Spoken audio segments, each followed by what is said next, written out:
Hello friends, Mina kitchen ব্লগে তোমাদের সবাইকে স্বাগত। আমি মিনা। আজকেও চলে আসলাম মুড়ির একটা দুর্দান্ত স্বাদের মিষ্টি বড়ার রেসিপি শেয়ার করতে।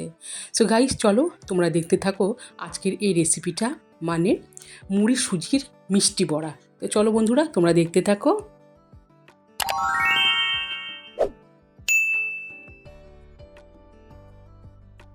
মুড়ি দিয়েও যে কত রকমের রেসিপি হয় তোমরা আমার এই চ্যানেলের ভিডিওগুলো দেখে বুঝতেই পারছো।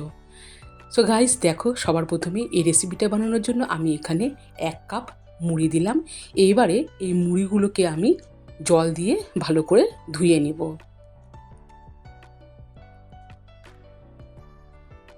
তাহলে বন্ধুরা, তোমরা দেখতে পেলে জল দিয়ে আমি দুবার ধোয়ার পরে ছাঁকনির মধ্যে দিয়ে জলটাকে ভালো করে ঝরিয়ে নিচ্ছি।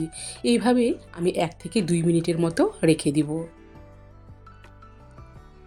সো ফ্রেন্ডস, চলে আসলাম। দেখো, 1 থেকে 2 মিনিটের মতো রেখে দেওয়ার পরে এখন আমি এই জলে ভেজানো মুড়িগুলো এই পাত্রের মধ্যে রেখে দিলাম। আর তোমাদেরকে দেখিয়ে দিচ্ছি, মুড়ির মধ্যে কিন্তু একটুকু জল নেই, সমস্ত জল আমি এখানে ঝরিয়ে দিয়েছি। এরপরে যা যা উপকরণ লাগে, আমি এখানে 2 টেবিল স্পুনের একটু বেশি সুজি নিয়েছি। তোমরা চাইলে এখানে হাফ কাপ মানে সুজি নিতে পারো। আর এরপরে দেখো বন্ধুরা, এখানে আমি নারকেল কোড়া দিয়েছি, আর তার সাথে এখানে আমি দিয়ে দিচ্ছি চিনি। তোমরা এখানে মিষ্টির পরিমাণটা যেভাবে খাবে সেই অনুযায়ী দেবে। তো 3 চামচ চিনি দেওয়ার পরে এইবারে সমস্ত উপকরণ আগে আমি হাত দিয়ে মেখে নিচ্ছি।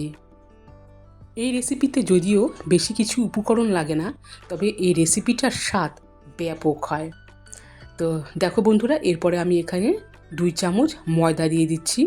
এই ময়দার পরিবর্তে তোমরা এখানে আতপ চালের গুঁড়োও দিতে পারো, এটা তো ভীষণ ভালো লাগে খেতে। আর এখন আমি এখানে সামান্য পরিমাণে উষ্ণ গরম দুধ দিচ্ছি। এই দুধ দিয়েই এবারে আমি সমস্ত উপকরণ আবারও হাত দিয়ে ভালো করে মেখে নেব। আগে থেকে বেশি দুধ দিব না। তো গাইস, দেখো, দুধ দিয়ে আমি মেখে নিচ্ছি। এভাবে মাখতে মাখতে আবারও একটুখানি দুধের প্রয়োজন হলো। তো আমি এখন আবারও দুধ দিয়ে সমস্ত উপকরণ ভালো করে মেখে নিচ্ছি। ঠিক যেমন আমরা বড়া করি সেই বড়ার মতনই আমি মেখে নিচ্ছি। আর দেখো বন্ধুরা, এইভাবে আমি মেখেও নিলাম। এখন আমি একটা পাত্র দিয়ে এটাকে ঢাকা দিয়ে রেখে দিব। ঠিক 10 থেকে 15 মিনিটের মতো ঢাকা দিয়ে রেখে দিব, যতক্ষণ না সুজিগুলো ফুলে ওঠে। সো গাইস, দেখো, 15 মিনিট পর ফিরে আসলাম। ফিরে এসে এটাকে আমি আবারও হাত দিয়ে ভালো করে মেখে নিচ্ছি। আর এখন কিন্তু সুজি একদম পুরোপুরিভাবেই মুড়ির সাথে মিশে গেছে, আর তোমরা এখানে দেখে বুঝতেই পারছো। তাহলে বন্ধুরা, এটা এখন মিষ্টি বড়ার জন্য রেডি। আর এখানে ওভেনে আগে থেকে কড়াইয়ে আমি তেল বসিয়ে দিয়েছিলাম।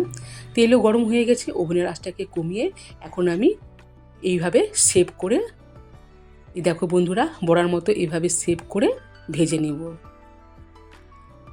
গোল করে আর একটু হাত দিয়ে 2 পাশটা এইভাবে চেপে দিয়ে আমি দিয়ে দিচ্ছি। আর ওভেনের আঁচটাকে কিন্তু একদম মিডিয়ামেই রাখতে হবে। হালকা আছে এটাকে আমি সোনালি কালার করে ভেজে নিব। সো ফ্রেন্ডস, দেখো, এক পিঠটা সোনালি কালার হয়েও গেছে। এবারে আমি উপরের পিঠটা এভাবে তুলে দিচ্ছি। যতক্ষণ না সোনালির কালার হয় ততক্ষণ আমি এইভাবেই ভেজে নিব। তো দেখো বন্ধুরা, কালারটাও হয়ে গেছে। আর মিডিয়াম আঁচে রেখে এই বড়াগুলোকে ভেজে নিয়েছি আমি। এখন এই বড়াগুলোকে আমি তুলে দিব। আর এর থেকে বেশি কড়া করে ফ্রাই করার কোনো দরকার নেই। বেশি ফ্রাই হয়ে গেলে এই স্বাদটা কিন্তু ভালো লাগবে না। আর যেহেতু এখানে মুড়ি আছে।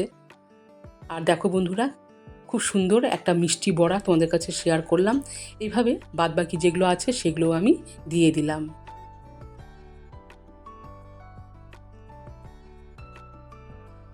এটাও আমি, দেখো বন্ধুরা, এক পিঠটা ভাজা হয়ে গেছে। উপরের পিঠটা এইভাবে তুলে নিচ্ছি। আর দেখো, খুব তাড়াতাড়ি কিন্তু এই বড়াগুলো হয়ে গেল। আর আমি কীভাবে ভেজেছি তোমরা দেখে বুঝতে পারছো। এখানে একদম সোনালি কালার করে ভেজে তুলে নিলাম। তাহলে হয়ে গেল মুড়ি সুজির মিষ্টি বড়া। সো গাইস, দেখো, চলেও আসলাম একটি পাত্রে সার্ভ করে। আর তার উপর দিয়ে আমি একটু নারকেল কোড়া দিয়ে দিচ্ছি। এই নারকেল কোড়া দিয়ে এটাকে আমি পরিবেশন করব।